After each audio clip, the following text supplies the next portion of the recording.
du design industriel. Alors pour cela, on a la chance d'avoir Anne-Marie Boutin, qui préside l'Agence pour la création industrielle, qui va nous planter le décor, hein, les enjeux de ce métier en fait, et de cette profession des designers. Et puis ensuite, on continuera en fait, par des rapides présentations des designers qu'on a recensés dans notre région, hein, pour les besoins de cette table ronde.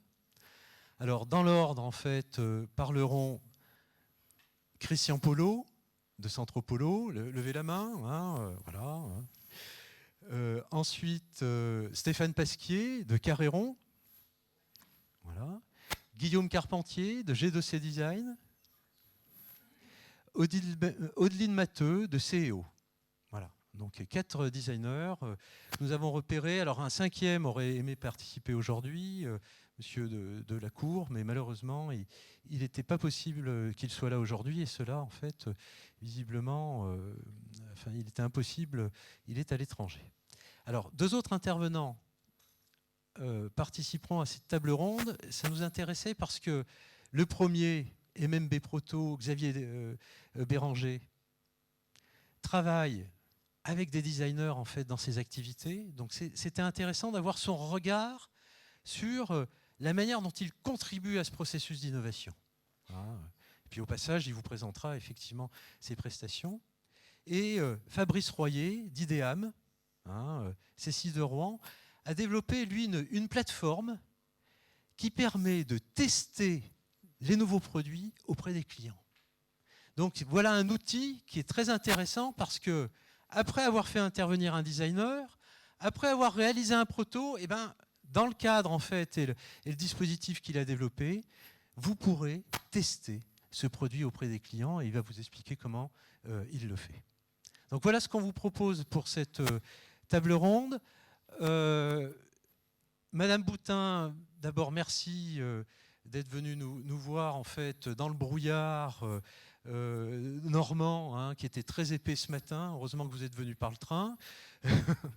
Ça évite de se perdre. Le design, voilà un métier sur lequel j'ai peur parfois les industriels ont des a priori, hein, une fausse image. Donc vous êtes là pour rétablir un peu cette vision qu'on peut avoir du design et puis pour nous montrer combien en fait le design peut contribuer à l'innovation et à la différenciation des entreprises.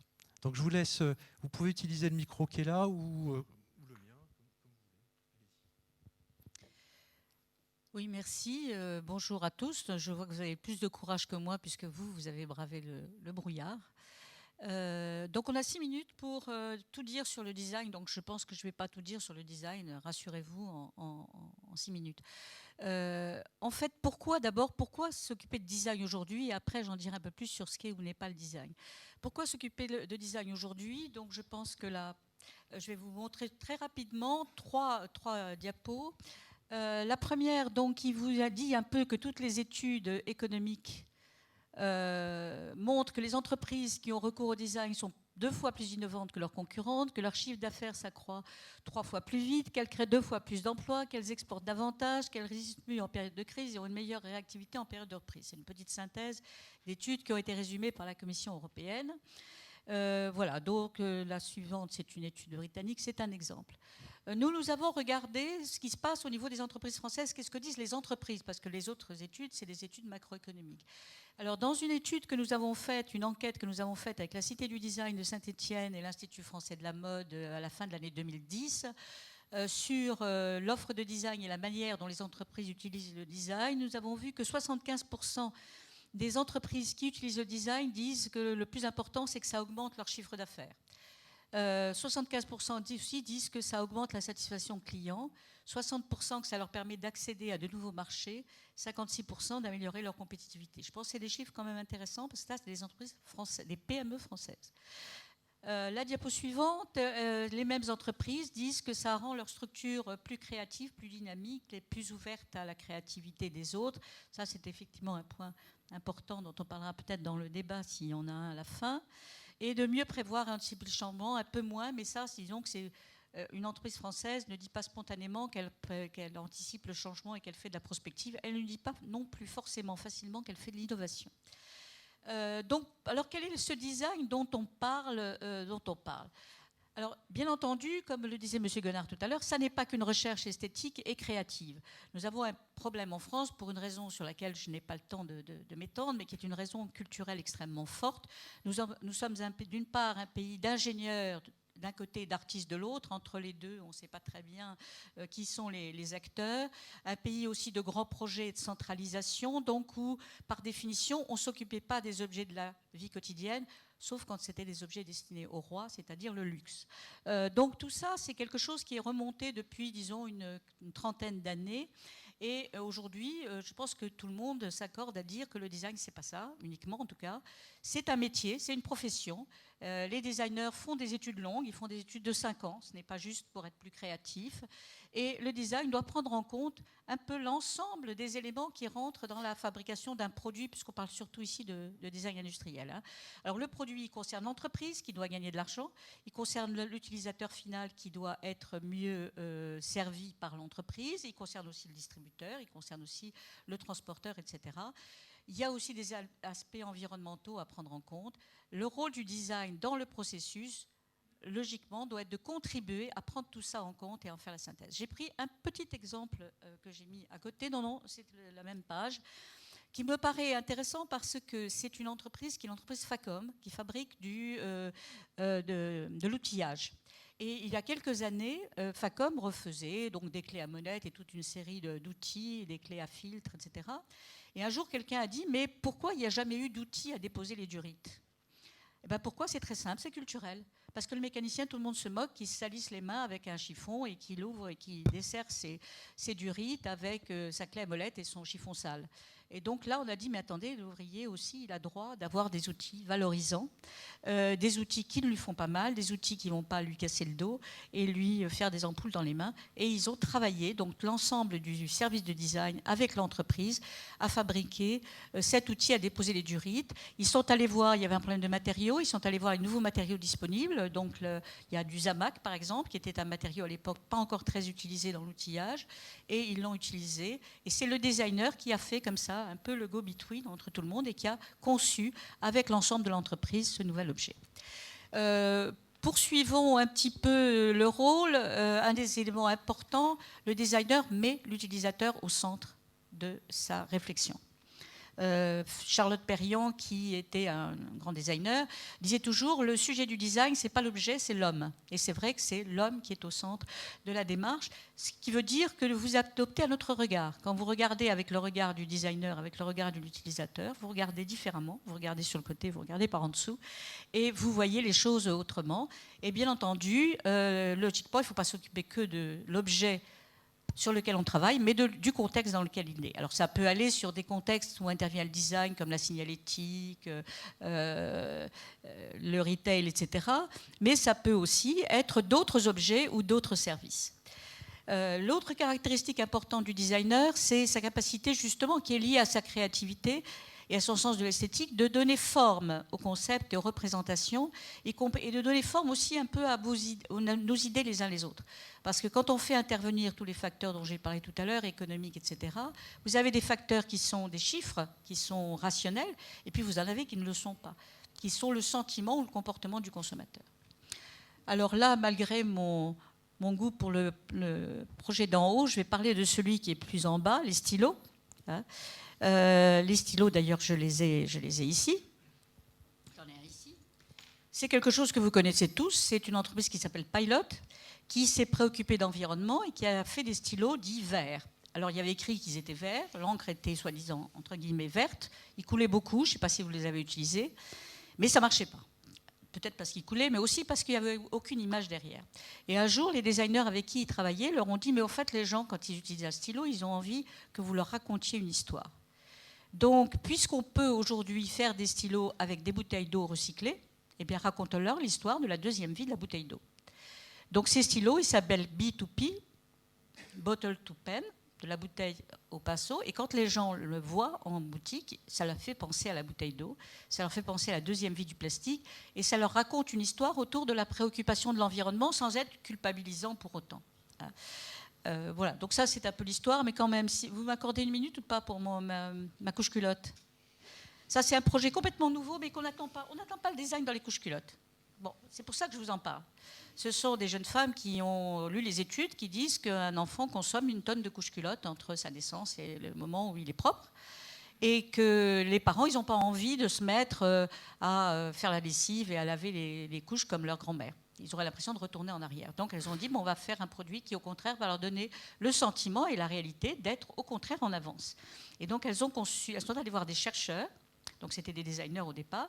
Elles sont allées voir des chercheurs, elles sont allées voir des techniciens, elles ont créé une entreprise autour de cette idée de faire des couches-culottes en 2 parties, une lavable, une jetable.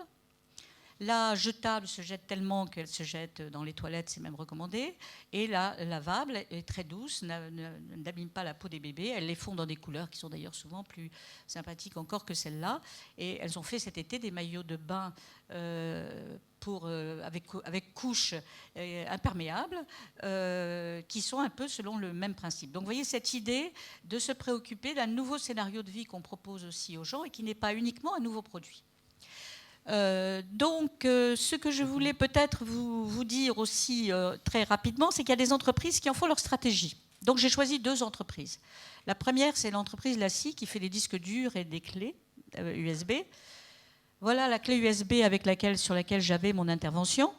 C'est une clé. C'était tout bête, mais l'idée de dire une clé, ça peut être une clé. Alors bien sûr, le designer a eu l'idée de faire une clé qui ressemble à une clé. Entre parenthèses, je vous déconseille de la mettre sur votre trousseau de clés et de l'oublier sur votre ordinateur au bureau parce que vous ne pourrez plus rentrer chez vous.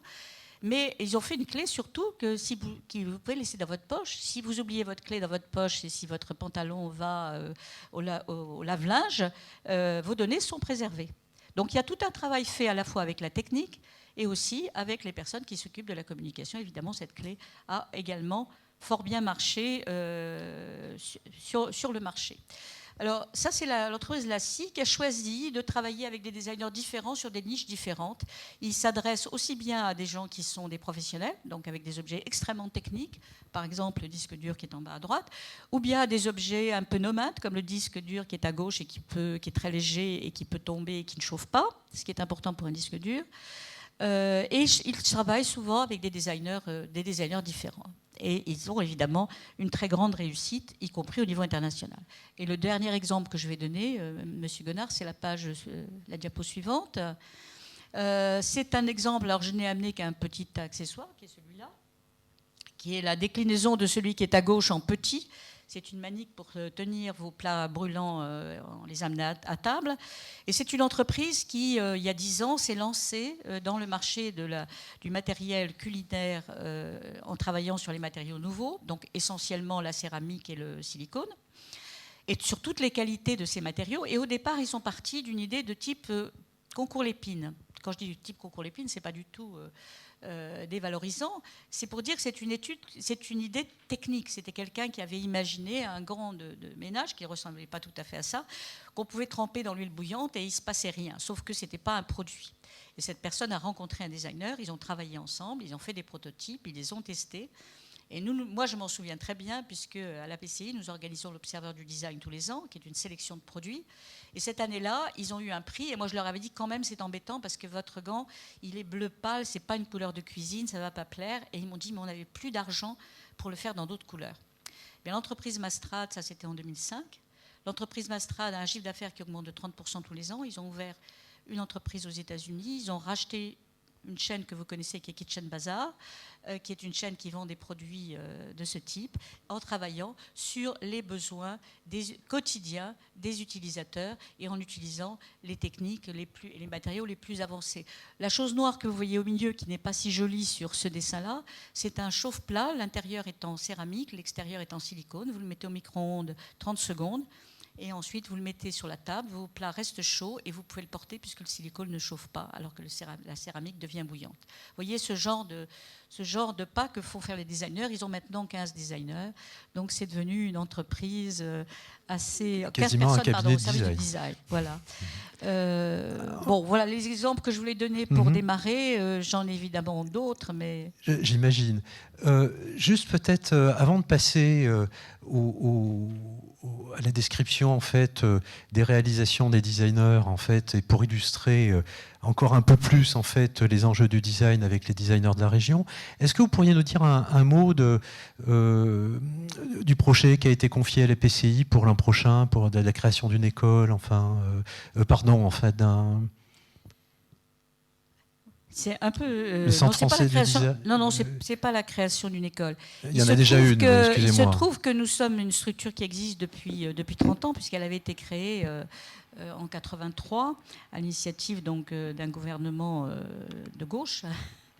Et en même temps qu'une école, qui est l'École nationale supérieure de création industrielle. Et ce qui avait été très intéressant à l'époque, c'est que le gouvernement s'était lancé dans une politique d'éducation, ce qui pour un gouvernement est courageux, parce qu'une politique d'éducation, ça donne de l'effet au bout de 20 ans, pas au bout de 2 ou 3 ans, et encore moins au bout de 8 jours. Et aujourd'hui, nous avons des écoles de design de haut niveau, et nous avons 1500 diplômés qui sortent de nos écoles avec un diplôme de niveau 1, c'est-à-dire niveau master, tous les ans. Et ce qui était moins évident, c'est qu'on ne s'est pas trop préoccupé de savoir comment ils allaient travailler, qui allait les utiliser. Alors à l'étranger, il n'y a pas trop de problèmes, puisque le design est quand même beaucoup plus utilisé dans la plupart des pays, y compris les pays européens. Mais en France, ce n'était pas vraiment le cas. Donc la PCI avait un peu cette mission, justement, d'accompagner les entreprises qui veulent faire du design, les structures qui veulent en faire. Et on a un rôle international au bout de quelques années. Donc on est devenu un peu l'acteur français officiel.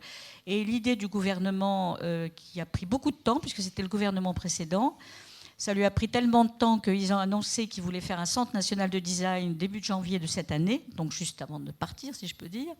Ils nous l'ont confié, mais ce que nous avons proposé, et quoi qu'il arrive, je pense que nous irons dans cette décision, puisque le gouvernement actuel réfléchit un peu à tout ce qui a été décidé avant et à la politique qu'il veut mener.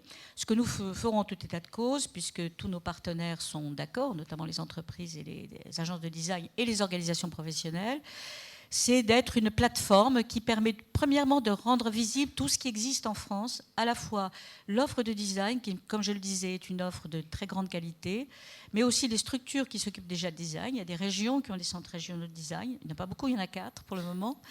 Dans l'Île-de-France, il n'y en a pas ici.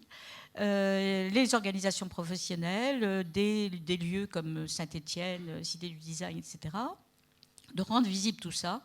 Et aussi de permettre à tous les acteurs d'avoir accès aux ressources dans leur région et à proximité de chez eux. C'est aussi la raison pour laquelle on est un peu ici aujourd'hui. Et moi, ça me fait tout à fait plaisir d'être là pour vous permettre de valoriser les ressources en design de la région.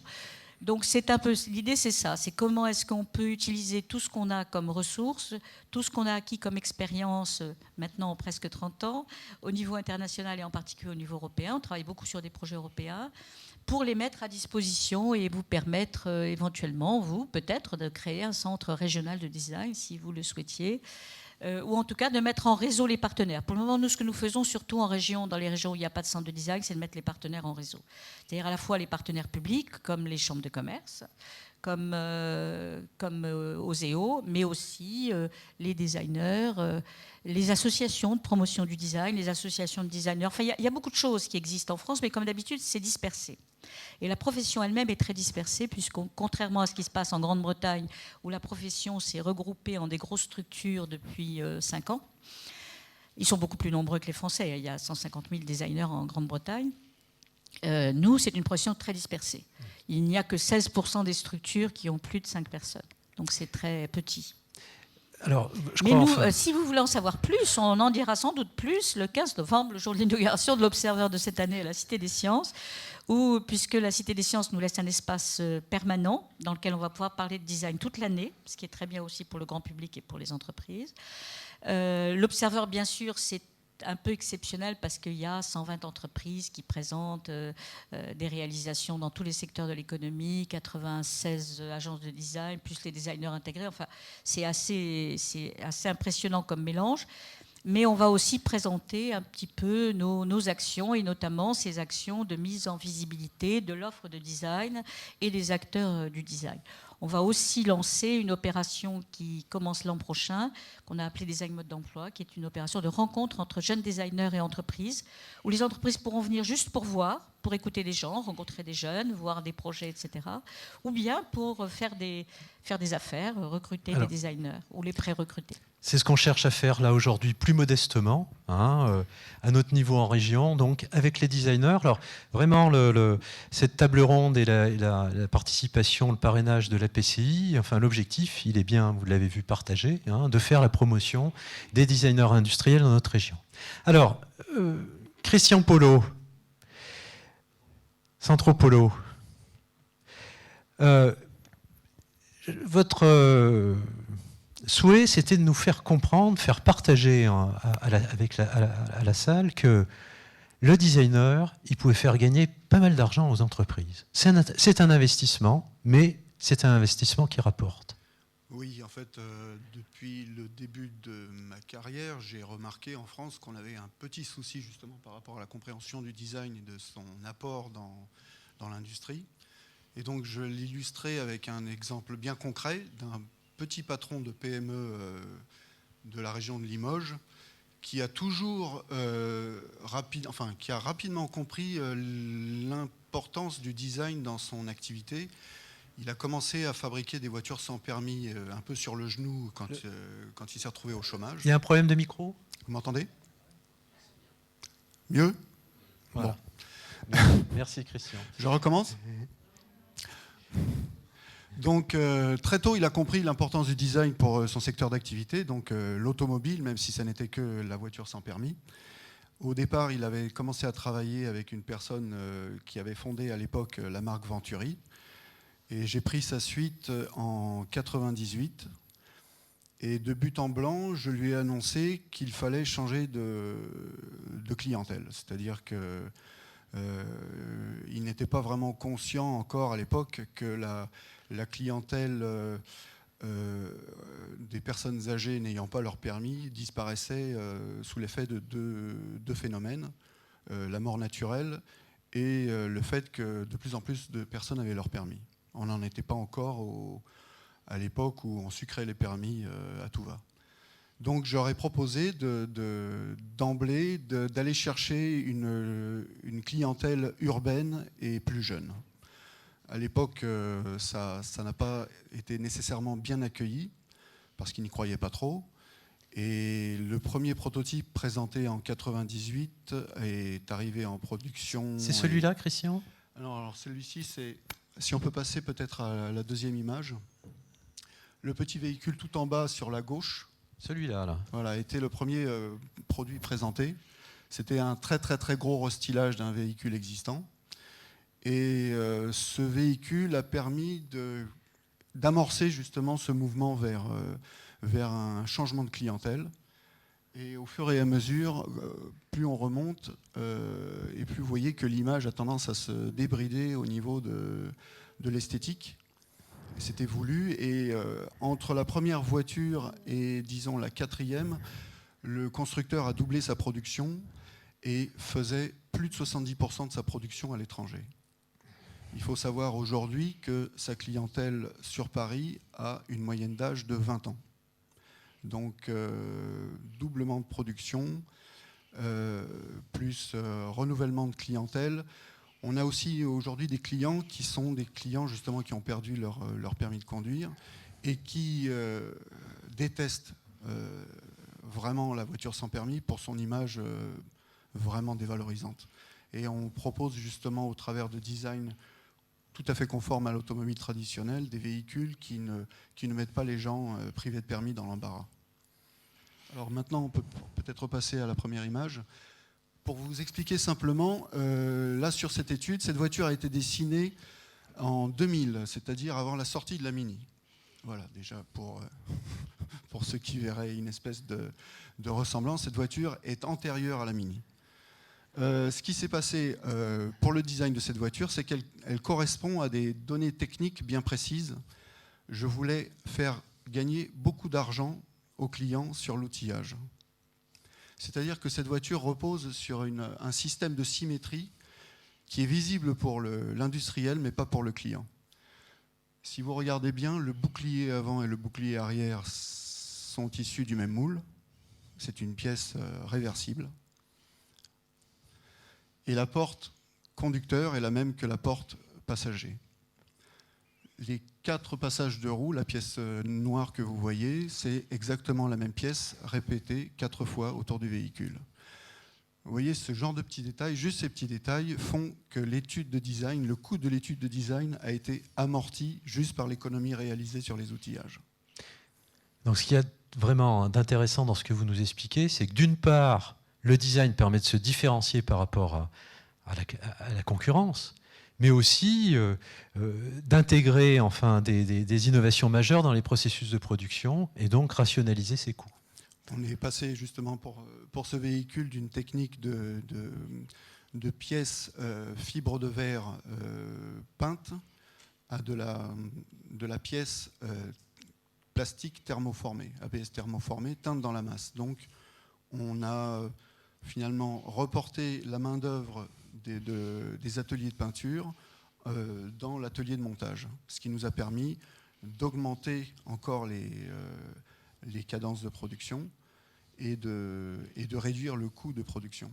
On a pu peut-être pas réduire le coût de production, mais redistribuer les coûts de production. Par exemple, on est passé d'un châssis acier à un châssis tout aluminium. On a une cage aluminium comme les hauts de gamme allemands qu'on peut voir actuellement sur les routes.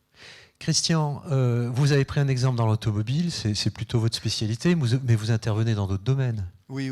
En fait, j'ai des clients locaux et des clients qui ont un rayonnement mondial.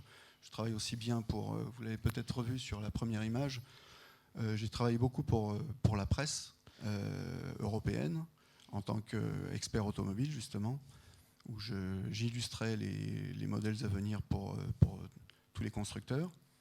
Et ensuite, j'ai travaillé aussi beaucoup pour l'industrie. Je travaille beaucoup pour l'industrie du luxe.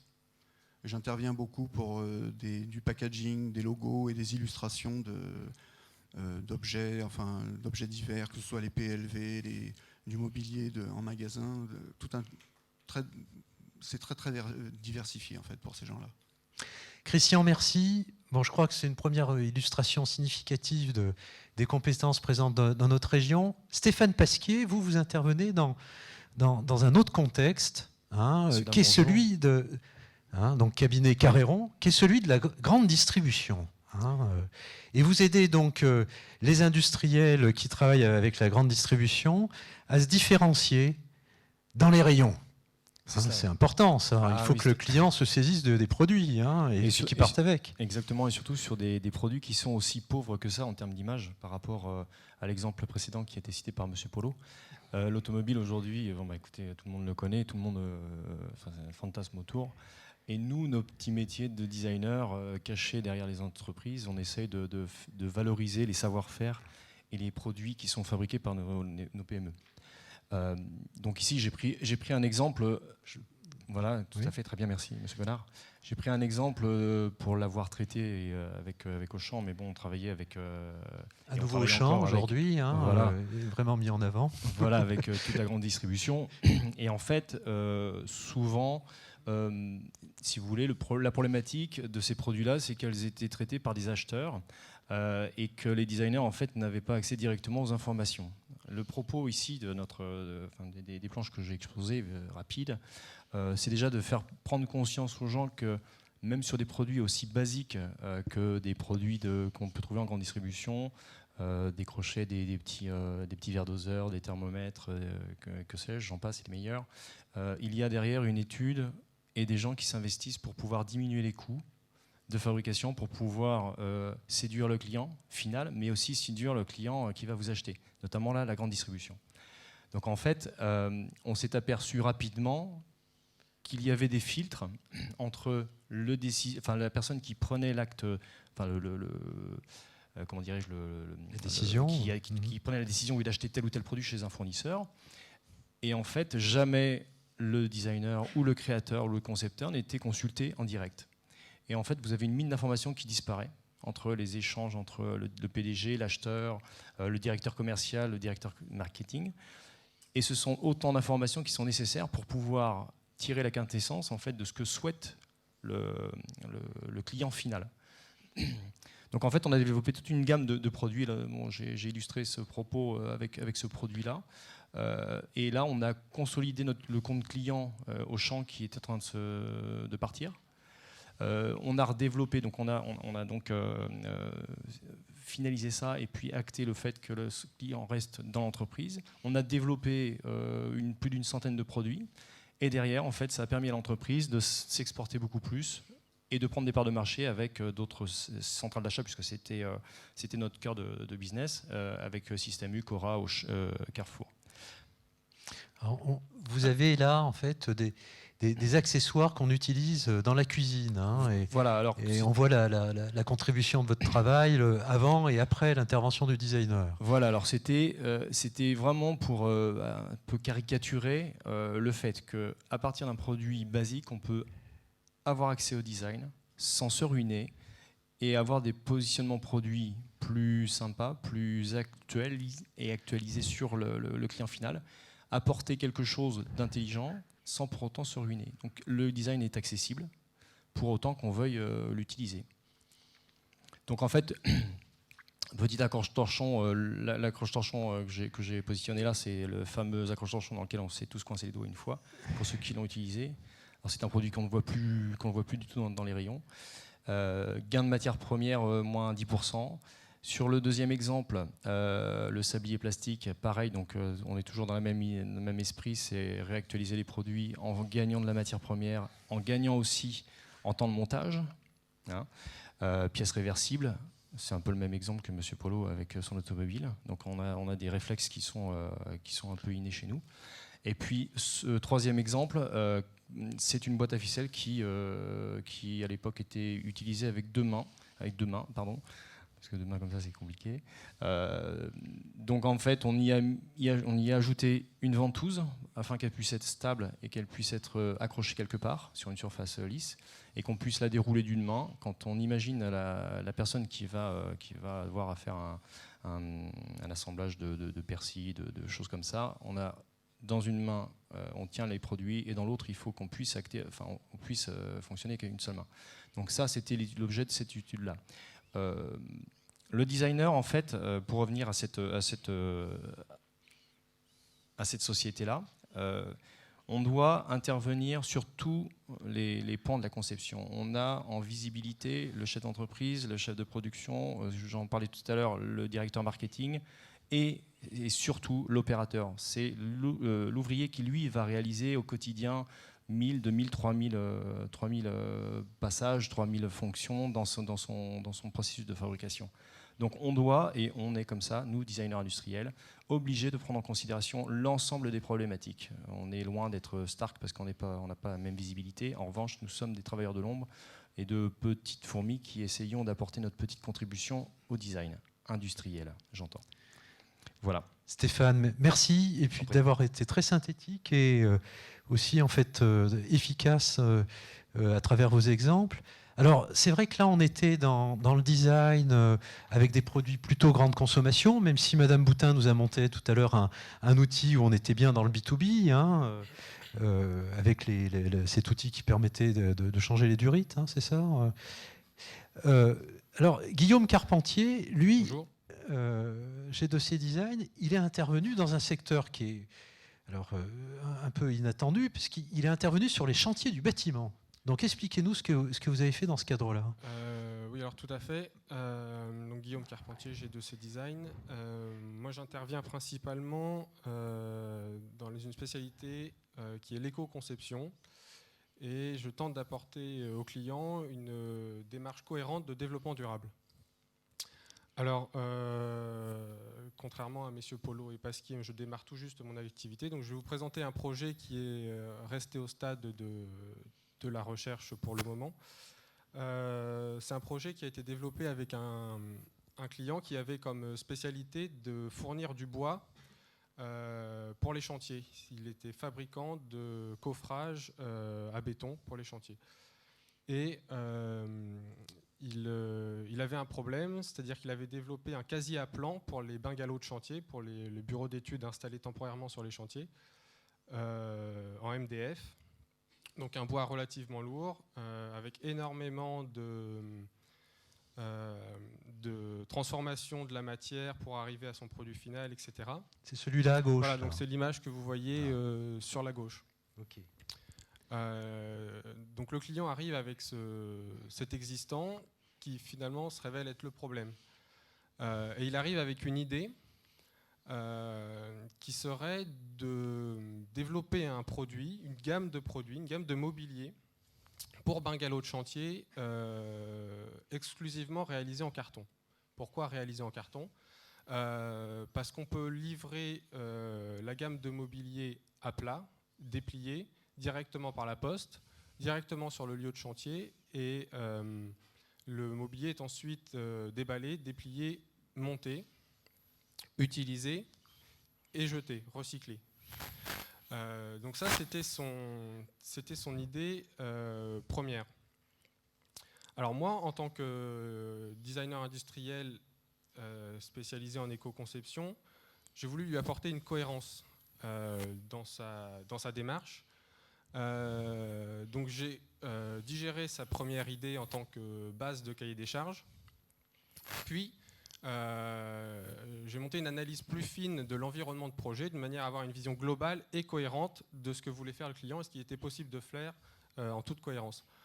Si vous voulez bien passer là. Je vous en prie. Voilà.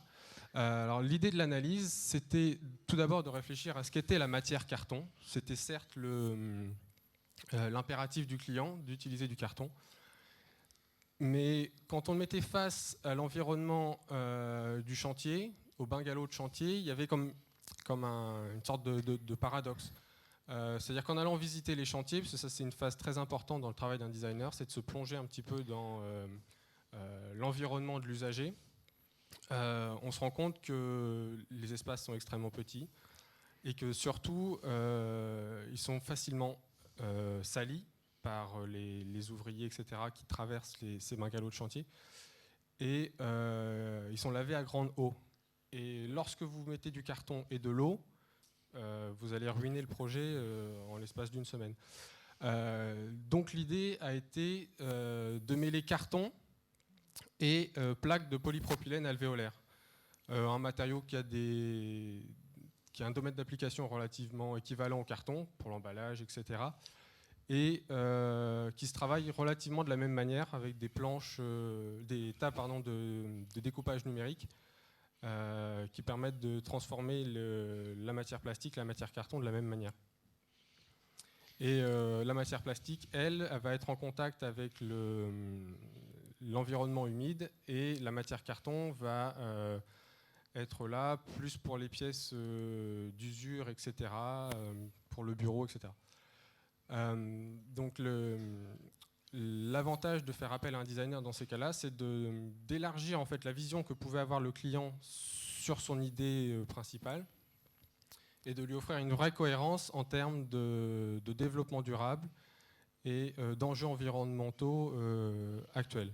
C'est une valeur ajoutée qui marche, qui est assez porteuse à l'heure actuelle, mais je pense pour ma part qu'elle a réellement une raison d'être si elle est pensée en cohérence et sur tout le long du cycle de vie du produit.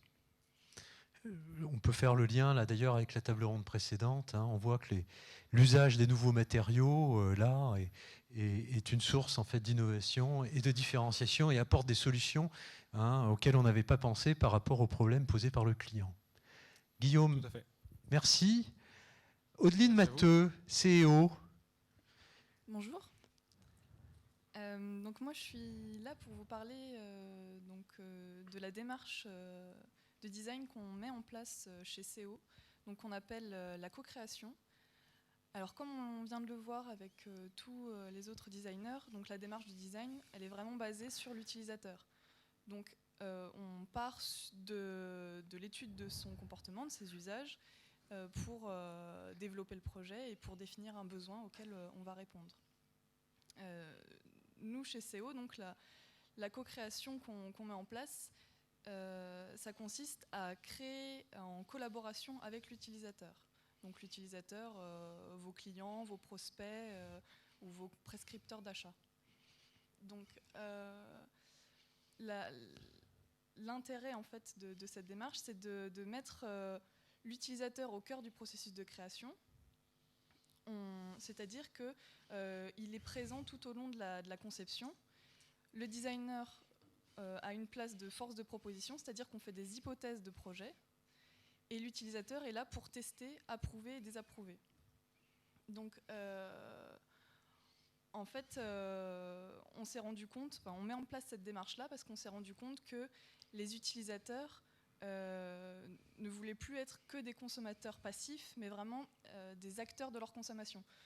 Maintenant, on se rend compte que tous les consommateurs se renseignent sur tout, ils sont vraiment avertis sur leurs achats, ils comparent sans cesse sur Internet, ils discutent sur les forums, ils donnent leur avis. Donc ils essayent vraiment de s'intégrer dans leur consommation et ils sont conscients de beaucoup de choses. Ici, donc, je vais vous parler du projet, merci, d'un projet qu'on a fait autour de l'habillement des enfants. Donc on était sur, ici, des enfants de 2 à 5 ans. Le cahier des charges, c'était comment on peut les rendre plus autonomes dans le fait de s'habiller seuls, donc comment on peut leur permettre, grâce aux vêtements, de s'habiller tout seuls. Alors on a mis en place une équipe d'utilisateurs, donc des enfants et des parents, mais aussi des professionnels de l'enfance. Donc on a travaillé avec des pédopsychiatres, avec des instituteurs, institutrices, enfin vraiment plein de gens autour de l'enfant et des enfants eux-mêmes. Et en fait, ici, très concrètement, dans la démarche de co-création, on met en place un dialogue avec les utilisateurs. Donc ce dialogue, c'est sous différentes formes. C'est-à-dire qu'on a fait des ateliers, on leur a fait faire des tests, des essais, et ensuite on a commencé à faire des prototypes qu'on leur a fait tester. Et en fait, petit à petit, comme ça, le projet se construit toujours en lien avec l'utilisateur, ce qui nous permet à nous d'observer leur comportement et de prendre en compte les différentes choses qu'on peut observer chez eux grâce aux prototypes qu'on a fait. Et ensuite, on a analysé toutes les informations et on a veillé en tant que designer donc, à ce que tout l'apport de connaissances fourni par les utilisateurs soit correctement investi dans le projet. C'est-à-dire qu'on a modéré certains propos et on en a développé d'autres pour arriver à l'objet final, qui malheureusement je ne pourrais pas vous le montrer parce qu'il est en développement, mais pour arriver voilà, à un projet qui est, et nous l'espérons, novateur et qui permet d'assurer à l'entreprise d'avoir un projet qui correspond à une demande précise et à des utilisateurs qui sont leurs clients. Donc voilà, l'intérêt, très rapidement, je vais conclure. Merci Odine, parfait, non, tout va bien. L'intérêt pour vous en tant qu'entreprise, c'est déjà toute l'équipe qu'on génère autour du projet. Ce sont donc, comme je l'ai dit au début, des clients ou prescripteurs d'achat ou encore prospects. Ça vous fait quand même une publicité très très bonne puisque ça crée une image positive de l'entreprise, une entreprise qui se soucie de ses clients, de ce qu'ils peuvent vouloir. Et enfin, c'est la garantie aussi d'avoir un produit qui est adapté, attrayant, puisqu'on est vraiment basé sur l'utilisateur, et novateur. Merci Odeline, pardon. Alors, à travers la présentation qui a bien planté les enjeux en fait, et le décor de Madame Boutin, et puis la présentation de nos 4 designers, là je crois qu'on commence à avoir un bon aperçu de ce que peuvent apporter ces designers aux entreprises pour se différencier, pour améliorer leur process, pour co-concevoir en fait, leurs produits avec les clients. Vous avez vu qu'on n'est pas seulement avec des artistes là, hein. C'est des gens en fait, qui savent parler technologie, s'approprier les technologies pour concevoir les produits. Parce qu'en plus, ils sont synthétiques et efficaces. On va avoir un peu de temps, en fait. On va se donner 2-3 minutes en fait, pour prendre 2-3 questions en fait, dans la salle, avant de revenir en fait, vers Xavier Béranger pour avoir son point de vue sur les designers et la manière dont il travaille, lui, en tant que concepteur de prototypes. Des questions. Laurent, Laurent Perrin, scénarii, qui vient de la région Rhône-Alpes, et il me répète régulièrement qu'en région Rhône-Alpes, en fait, le design a connu un développement très significatif, et il regrette à chaque fois que je le vois qu'on ne s'occupe pas plus de design dans la région. N'ayant pas de... Ah si, ça marche. Je suis de Saint-Étienne, donc le design, je suis sensibilisé. J'ai une toute petite question, effectivement, par rapport à la question initiale, le distinguo entre l'image galvaudée du designer, qui est souvent de dire c'est uniquement un artiste, et là vous venez de prouver que cette notion technique est prise en compte, mais je souhaiterais savoir quelles sont vos formations initiales, ou quelles sont les formations proposées, les formations existantes, sont des formations techniques en France ou à travers vos formations respectives? Je pense que je suis le plus vieux, je vais pouvoir répondre d'une manière ancienne. Je crois qu'on est en formation continue. On n'arrête pas une minute d'apprendre parce que les technologies évoluent sans arrêt, donc on ne peut pas se permettre de vivre sur nos acquis. On a dû acquérir de nombreuses techniques au fil de notre carrière. Je me rappelle avoir été le premier à fournir à la presse automobile des images faites sur Photoshop. Aujourd'hui, pratiquement toutes les images faites pour la presse automobile sont faites sur Photoshop. J'ai dû passer à la 3D pour accompagner mon client de l'automobile, mes clients de l'automobile, pour leur assurer la fidélité entre mes projets de départ et le résultat final. Donc je gérais toute la 3D, toute la conception assistée par ordinateur pour être vraiment sûr que l'industriel final ne dilue pas la qualité du dessin de départ. Voilà. Ensuite, ma formation de départ, je dirais que ça ressemblait fortement à une caricature de la pub Guy Degraine, où on se fait choper parce qu'on est en train de dessiner pendant que les autres font la dictée. Et puis après, on passe à une école de dessin, et puis après on passe effectivement à l'ENSA Hama pour moi, rue Olivier de Serres. Et puis, mais je pense que pour tous, hein, c'est une formation tout au long de notre vie. On ne peut pas se contenter d'avoir un diplôme en poche. On est sans arrêt en formation. Stéphane Pasquier, vous étiez un mécanicien au départ. Ah oui, moi j'ai mal tourné à la fin en fait. J'ai eu une formation technique au départ. Donc j'étais un peu comme tous, je pense. On était des férus de dessin parce qu'on aimait bien dessiner, mais à l'époque, le design n'était pas vraiment pris en compte et connu et su de tout le monde comme aujourd'hui. Donc études techniques, mais vraiment techniques, BEP, CAP, mécanicien monteur, etc. Donc bac pro dans la gestion de production. Et ensuite vouloir reprendre des études techniques normales et ensuite découvrir le design à 24 ans et rempiler pour faire comme monsieur. Alors, on n'est pas tous d'Olivier de Serres à Paris, mais il se trouve qu'on a fait la même école. Mais voilà, donc en fait, je pense que le designer, c'est plutôt, je me plais à dire que c'est une bestiole, c'est quelque chose qui évolue en permanence. Et en fait, on est, du verbe naître, on est designer.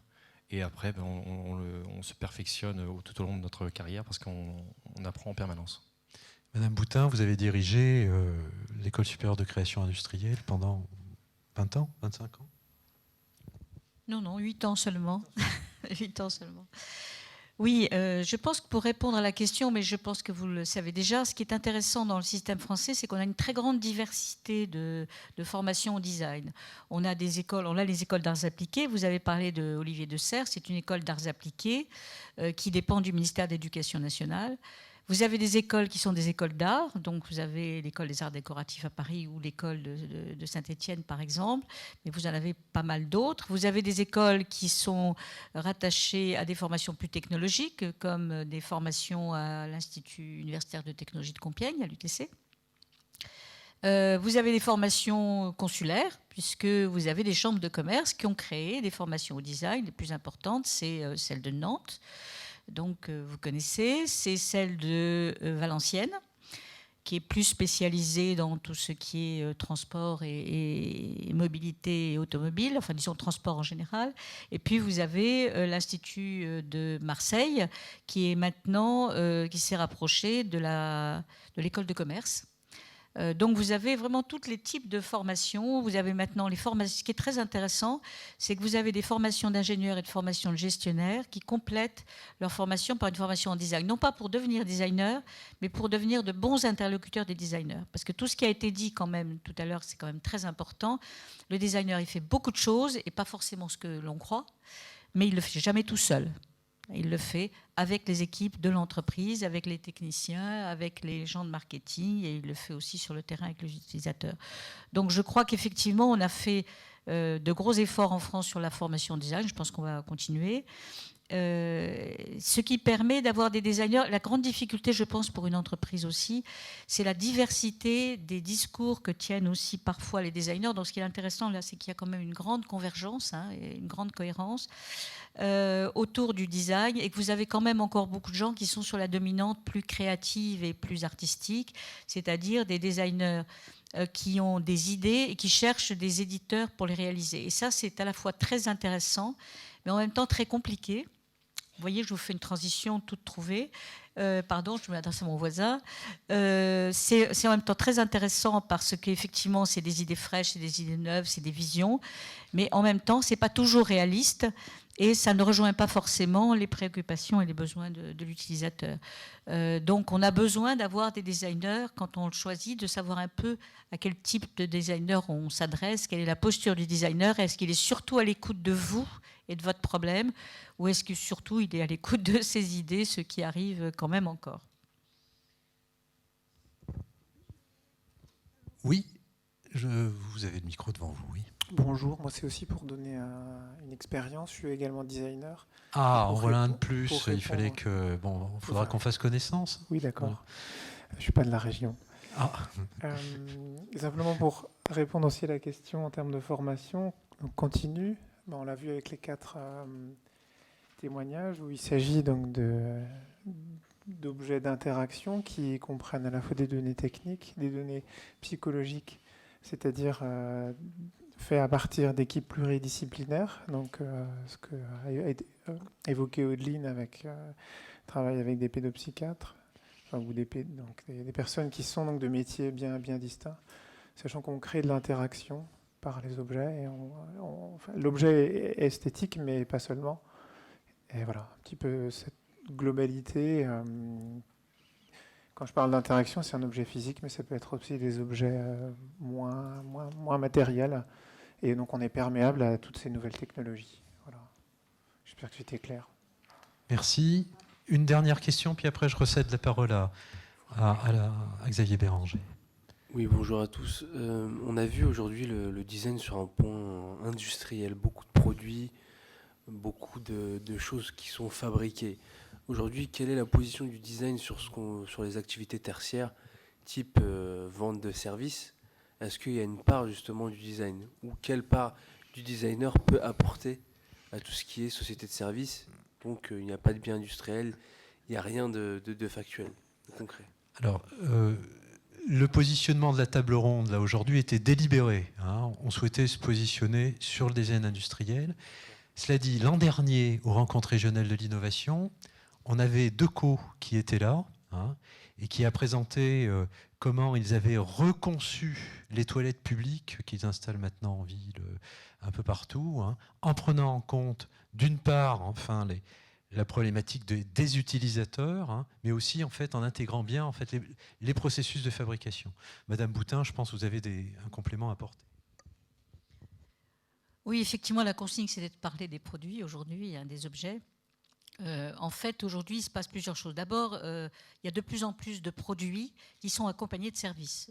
Alors, typiquement Deco, le Vélib ou l'Autolib, donc pour parler d'un autre que de Deco, le designer est intervenu aussi sur la conception du service d'ensemble et pas uniquement des objets du service. Donc, on a des objets liés à des services. Ça, c'est une tendance qui se dessine de plus en plus. Il y a aussi, alors là, vous avez posé une question plus précise, qui est quel est le rôle du design dans les services ?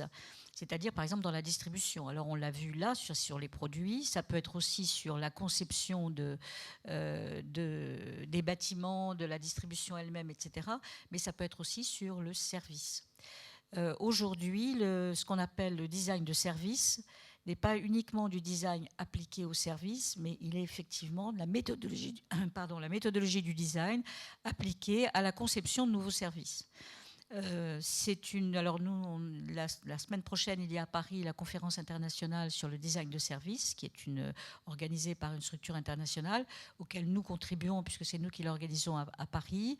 Et on y verra aussi bien des gens qui ont travaillé sur le design de services pour l'hôtellerie, par exemple l'IDI ou des gens comme ça, que des gens qui ont travaillé sur le service public. C'est-à-dire, vous voyez, ça va très loin aujourd'hui, c'est-à-dire qu'on peut appliquer la méthodologie du design à la conception du service public lui-même, de l'organisation du service public. Il y a des administrations. Nous aurons parmi les intervenants une Australienne qui est haut fonctionnaire australienne. Son rôle dans l'administration, c'est de former tous les fonctionnaires à ce qu'on appelle le design thinking, c'est-à-dire à penser autrement et à penser en fonction de la préoccupation de l'utilisateur. Et je pense que ça, c'est tout à fait important aujourd'hui pour nous aider à concevoir des services qui soient mieux adaptés aux besoins de l'utilisateur final. Oui, je voulais savoir si vous parliez de design graphique, par exemple. Oui, tout design en général. Oui, alors logo, sachez que là, effectivement, on a essayé de recentrer un petit peu sur le design produit, mais nous sommes tous des graphistes à la base. C'est-à-dire que la 3D, c'est la cerise sur le gâteau quand on est bien grand. Mais nous sommes tous des graphistes à la base. Donc, effectivement, nous pouvons répondre à toute demande concernant effectivement les demandes du tertiaire. Et puis bien entendu dans les TIC, avec le web design, tout ça a énormément d'importance. L'ergonomie, en fait, dans ces domaines est très, très, très important. Oui. Stéphane, un dernier petit commentaire. Juste pour finaliser un petit peu. Et en fait, les méthodes que l'on emploie sur le design industriel sont exactement les mêmes méthodes que l'on appliquerait au design graphique ou au design de service. En fait, c'est exactement la même chose. Les démarches sont les mêmes. Xavier Béranger, vous pouvez lui donner un micro? Il est là. Bonjour à tous. Alors, vous concevez, fabriquez des prototypes. Votre société fait partie, ou est le leader français de la fabrication de prototypes. Donc, je crois que c'est vraiment un message fort pour nous qui nous préoccupons d'innovation. Et je me rappelle, il y a 2 ans, quand on a fait connaissance, rapidement, on m'avait dit, moi, j'ai besoin de travailler en proximité avec des designers, j'ai besoin de recenser en fait ces compétences. Expliquez-nous pourquoi. J'ai déjà présenté un petit peu MB Proto, puis je vais venir justement à votre question. Accélérateur d'innovation, c'est pas quelque chose qu'on a mis pour faire beau pour la journée. C'est notre slogan qui est là depuis plusieurs années, qui est répliqué sur nos plaquettes. Je représente les sociétés MB Proto. Ce sont des sociétés qui réalisent des maquettes et des prototypes depuis plus de 40 ans. Donc ce n'est pas un métier qui est récent et c'est un métier qui perdure, malgré les déclinaisons qu'on peut avoir sur les marchés automobiles. On a un marché majeur qui est le luxe, et je reviens à ce que disait Mme Boutin tout à l'heure, c'est que le luxe et le design travaillent vraiment ensemble, tout simplement parce qu'il faut renouveler les produits pour qu'ils soient consommés d'une année sur l'autre. Certaines de vos réalisations ? Oui, vous pouvez montrer, oui, ça va agrémenter ce que je vais vous dire. Oui. Quand on s'est rencontrés donc, il y a 2 ans, on était sur une démarche de se rapprocher de designers locaux, parce qu'on travaille beaucoup en fait par nos marchés avec des designers qui sont plutôt basés sur Paris. Et ce qu'on s'est rendu compte, c'est qu'on avait de plus en plus d'interlocuteurs, designers, on va dire sur les 6 dernières années qui ont passé. Et sur ces mêmes 6 dernières années, on a fait de moins en moins les mêmes prototypes ou maquettes pour un produit. C'est-à-dire qu'avant, avant de lancer un projet, on faisait 3 ou 6 maquettes avant de finaliser le projet pour qu'il sorte derrière en industrie. Maintenant, avec nos interlocuteurs, on va dire qu'on a plutôt faire qu'une maquette et après, généralement, ça sort directement en lancement. Ça, on va dire que c'est un des premiers jets et rôles du designer qu'on a en face chez nos clients, c'est qu'ils ont tendance à faire moins de prototypes ou de maquettes avant d'aboutir, on va dire, au produit final ou presque final. Alors, je vais vous montrer un petit peu différents éléments. Tout en haut à gauche, c'est un mobilier qu'on a fait pour un designer qui est sur l'île. Sa problématique, c'était d'avoir quelque chose, on va dire, de léger et costaud à la fois pour supporter, on va dire, le poids d'un homme américain moyen sur l'assise. Sachant que sur le devant du siège, on est sur une épaisseur de 1 cm. Donc ce qu'il faut comprendre, c'est que quand on travaille avec les designers, via nos différents marchés, on est toujours au tout début du projet. Ils ont déjà de grandes idées et ils ont une technique et une connaissance des matériaux qui est assez éprouvée. Donc même avec 40 ans de métier, moi je ne les ai pas encore, mais même avec une expérience, on est toujours un petit peu remis en cause parce qu'ils sont très friands et très gourmands en fait de tout ce qui peut se passer sur le développement des matériaux et l'utilisation des matériaux. Donc là-dessus, on l'a accompagné et on a pu, on va dire, aboutir à ce projet-là qui est léger, prévu pour aller en intérieur, en extérieur. Et dedans, on a des matériaux qui étaient utilisés, on va dire, dans le nautisme et des structures qui étaient plutôt utilisées, on va dire, dans l'aéro. Bon, pour vous dire qu'il y a des marchés qu'on peut transposer en fait sur des choses de ce type-là. On travaille également pour l'automobile. Donc, on fait des concept cars ou des choses qui sont exposées sur notamment le salon de l'automobile. Et on va dire qu'on est un peu des faussaires parce que ce qui paraît n'est pas forcément être. Donc c'est un peu la problématique qu'on a aussi en travaillant avec eux, c'est que des fois ils travaillent sur des produits qui vont sortir que dans 1 an ou 2 ans, mais il va y avoir besoin de passer les paniers de commandes avant. Ça marche pour le jouet et ça marche aussi pour l'automobile. C'est-à-dire que l'idée c'est de présenter un produit et de savoir assez rapidement si on peut le vendre. Parce qu'ils ont toujours un petit peu 1 ou 2 ans d'avance, ces chers designers, voire plus des fois. Et donc l'idée c'est de montrer un petit peu le rendu qu'on peut avoir. Par exemple sur le véhicule au centre, au milieu, en haut, c'est du plexi. C'est pas du tout un métal, c'est un plexi avec un rendu métallique. Donc il y a des problèmes de coût à chaque fois, de délai. Donc il y a des choses comme ça qui se passent sur les salons, et on ne va pas tout vous dire. Donc on fait les logos en aluminium. En haut à droite, c'est pour la ville de Paris, donc c'est l'agence Villemode derrière, donc architecte et designer. C'est de l'urbanisme, du design d'urbanisme. L'idée dans l'urbanisme, c'est qu'un projet doit durer, on va dire, 15 à 20 ans. Donc il est hors de question de faire déjà un projet vieux. C'est qu'il faut déjà avoir un produit qui va rester 20 ans dans la ville avec toutes les évolutions qu'il peut y avoir, environnementales, et toutes les contraintes qu'on peut avoir aussi à côté de ça, sécurité et autres. Donc là, l'idée, c'était d'avoir un truc qui se confond bien dans l'environnement là où ça est implanté et d'apporter une fonction supplémentaire. On ne voit pas très bien, mais sur le fond de la poubelle, là, sur l'avant, on peut prendre les sacs sur le devant directement. C'est plus simple, c'est très rapide. C'est vrai qu'elle est jolie, cette poubelle. Hein. Voilà, donc ça, c'est des choses qu'on peut vous montrer, donc c'est intéressant. En bas à droite, c'est un gros nounours, on va dire, qui était pour un festival du côté de Cannes, où on a lancé en fait un support à bouteille. Et là, au départ, on a travaillé avec du plexi massif. Et l'idée, par rapport au poids, c'était de réduire le poids de 5 fois, en fait, diviser le poids par 5.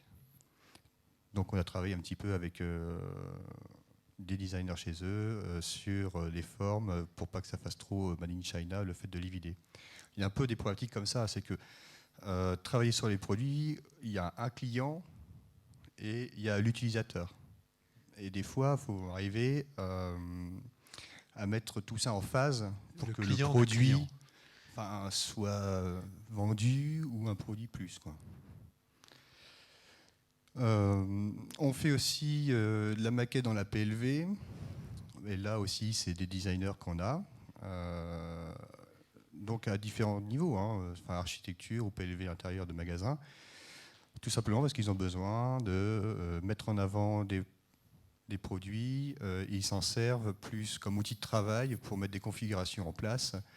Là, c'était pour les magasins Lancôme et c'était pour en fait leur rencontre en fait internationale Et c'est un marché en fait mondial, donc il présente différentes configurations de magasins suivant les continents. Donc l'idée, c'est d'être toujours le plus proche possible de la réalité.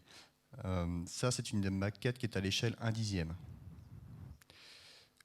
En bas au milieu, c'est là que je vais venir un petit peu à tout ça, c'est qu'on fait de moins en moins de maquettes et de prototypes pour que ça reste à l'état de maquette. C'est qu'on accompagne de plus en plus nos clients sur les lancements de produits, et par ce fait, on a été amené à développer derrière et investir, innover et développer des process qui pouvaient permettre de sortir des pièces finies, donc directement utilisables, soit en industrie, ou soit dans la consommation, ou soit dans le médical, ou. Ça fait à peu près 5 ans qu'on a quitté en fait le produit comme ça qui s'arrête à la phase de proto et qui se lance sur une pré-série qui suffit à des marchés parce que les produits sont renouvelés, tout simplement. Donc on sait répondre sur des éléments comme ça avant que ça parte sur de la grande quantité. Donc ça, c'est un assécheur de comprimés pour la fabrication de médicaments. Donc là-dessus, il y a aussi des designers qui ont travaillé. On est parti sur des pièces, une quantité de pièces au départ, et on est arrivé à cette machine-là. Et là, on est bien dans le B2B, dans l'atelier. Hein, donc le designer fait un travail d'ergonome, là. Oui. On a intégré aussi un designer chez nous, force. On n'avait plus trop le choix, parce que c'est un service en plus qu'on apporte aux clients. Le produit doit avoir un côté plus par rapport aux autres produits qui peuvent sortir sans designer, quoi. Merci, Monsieur Béranger. De rien. Fabrice Royer, c'est vous qui allez finir, Oui. et puis peut-être Madame Poutin conclura, mais oui. Vous avez développé un dispositif qui permet de mettre en scène, en quelque sorte, les nouveaux produits, Oui. De les tester auprès des consommateurs. Oui, tout à fait. On a développé un concept qui s'appelle IDEAM, qui vise en fait plus globalement à réduire ce qu'on appelle le time to market, désolé pour le terme, mais en fait d'accélérer le temps entre l'idée et le marché. Et donc pour ce faire, on demande à des consommateurs de tester des prototypes ou des produits qui ne sont pas encore commercialisés pour connaître leur avis sur l'usage de ce produit. Donc on va tester de l'innovation technologique, mais aussi fonctionnelle et pourquoi pas esthétique aussi sur un produit. Donc on va voir sur la diapo d'après, en fait, pour ce faire, on crée un espace qu'on a appelé IDEAM Store, dans lequel on va demander aux consommateurs de répondre à 4 questions sur un prototype. Déjà, en le regardant, est-ce qu'ils le trouvent beau ou pas ? Ensuite, on va leur expliquer pourquoi ce produit a été conçu. À partir de là, on va leur demander s'ils trouvent le produit utile ou pas. Ensuite, on va décrire ce produit, leur demander s'ils trouvent facile d'usage ou pas. Et enfin, est-ce qu'ils achèteraient ce produit ? Donc voilà, donc à partir de là, on est capable de voir un peu l'avis des gens sur un prototype et de donner au porteur de l'idée, alors qui peut être une entreprise, un designer, un inventeur ou n'importe qui en fait, de donner des idées d'amélioration de son produit. Alors également, cet espace, on travaille en coopération avec une université en Finlande, ce qui nous permet également de tester les prototypes en Finlande et inversement. Et on développe actuellement 2 autres IDEAM Store en Allemagne et en Estonie. Et en projet, nous avons également des IDEAM Store en Italie et en Espagne. Donc la partie test, c'est qu'une petite phase en fait du processus global. On va voir sur la diapo d'après en fait. On part vraiment. Alors le plus difficile en fait, c'est d'avoir la bonne idée, mais ça, je vous laisse le soin de la trouver. Ensuite, notre travail va être dans un premier temps de regarder ce qui existe. Est-ce qu'il n'y a pas des produits un peu différents, mais qui répondent déjà à la fonction envisagée. Ensuite, un deuxième travail, ça va être une analyse sur l'aspect protection de l'idée, donc soit des pots de marque, brevets ou dessins et modèles ou autres. Ensuite, il y a une partie prototypage, effectivement, pour modéliser ce produit. Donc là, il y a des entreprises, heureusement, qui sont là pour pouvoir réaliser ces protos. Et ensuite, on va passer effectivement à la phase de test. Issu de cette phase de test, donc on va pouvoir dire au porteur d'idées quelles sont les améliorations qu'il peut apporter à son produit. Est-ce qu'il doit le redéfinir, le repenser, le modifier, intégrer ou pas les commentaires et remarques des consommateurs. Ou après, si le produit a un véritable succès, c'est de passer en phase d'industrialisation. Et nous, ensuite, on rentre cette idée dans un réseau pour trouver les partenaires, soit commerciaux qui vont aider à distribuer le produit, soit les partenaires industriels qui vont aider à la fabrication de ce produit, mais après sur les aspects financement, sur les aspects marketing, logistique et autres. Donc voilà. Fabrice, oui, ça y est. Donc, merci à tous. Je vous rappelle, avant qu'on passe aux questions, que Fabrice Royer a un stand en bas. Oui. Donc vous pouvez aller discuter avec lui et de ce qu'il propose dans le cadre d'IDEAM, ainsi que Xavier Béranger, avec MB Proto. Audeline Matteux aussi, CEO. La PCI a un stand en bas, et vous pourrez en savoir plus sur l'émission de cet organisme, ses activités, avec une personne qui est là toute la journée. Et le cas échéant, vous pourrez retrouver Christian Polo, Stéphane Pasquier et Guillaume Carpentier en fait, sur le stand de la PCI. Quelques dernières questions. On a répondu à vos interrogations sur le design.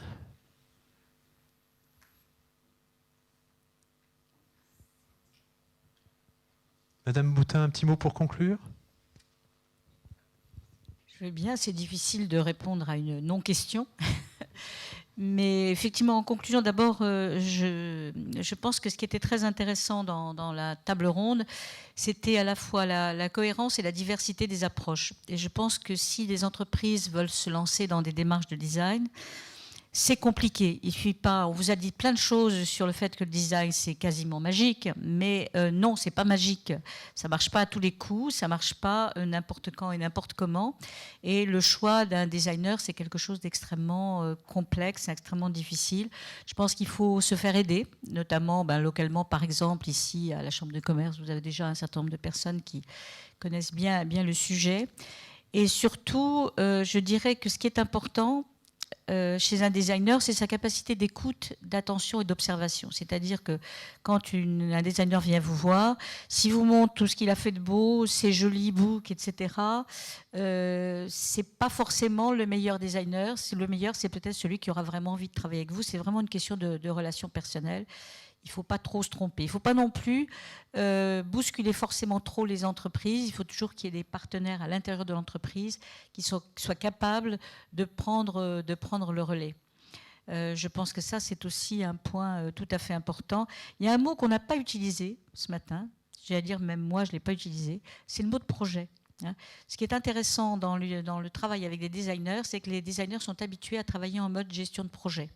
Ce qui n'est pas toujours le cas dans les entreprises dans lesquelles ils se trouvent, mais du coup, ils peuvent jouer un rôle de catalyseur assez important, puisqu'ils ne sont pas là pour uniquement, moi je dis quelquefois, et pour moi ce sera mon mot de la fin, le designer, il n'est pas là pour vous apporter sa créativité, il est là pour vous montrer, vous faire exprimer toute votre créativité, toute celle de votre personnel. Parce que je crois que ça fait partie, et travailler à partir de vos compétences, quelqu'un l'a dit tout à l'heure, travailler en vous permettant d'avoir un accès à vos utilisateurs finaux que vous n'avez pas toujours parce que vous avez des distributeurs, du marketing, etc., qui fait un peu écran entre les deux.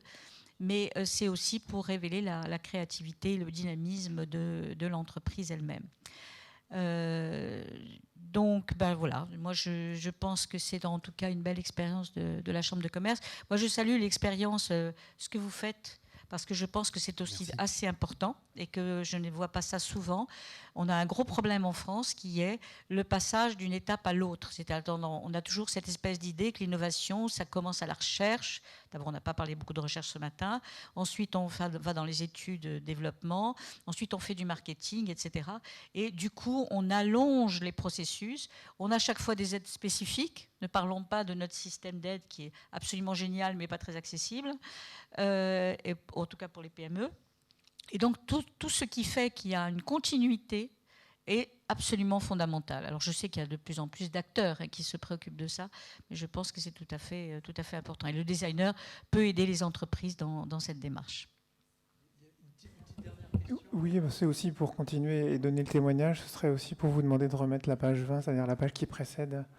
C'est-à-dire que pour les gens qui ne sont pas dans le design, ça représente et ça synthétise bien tous les témoignages des designers et de tout ce qu'on a entendu depuis 1 heure. C'est-à-dire en termes de co-création, en termes l'apport donc du maquettage numérique qui permet donc d'aller plus vite et donc de trouver d'itérer plus rapidement et donc par la suite de sortir des pièces physiques fonctionnelles. Voilà. Donc c'est, à mon avis, en termes visuels, une bonne synthèse. Et puis une autre chose, et je pense que parmi les présentations, celle d'Odeline présente des utilisateurs, et donc on permet de voir aussi l'usage du produit. C'est qu'il y a assez peu d'utilisateurs, on dit qu'on est au centre et qu'on présente un utilisateur, et c'est bien de mettre l'utilisateur sur les visuels. Voilà, merci.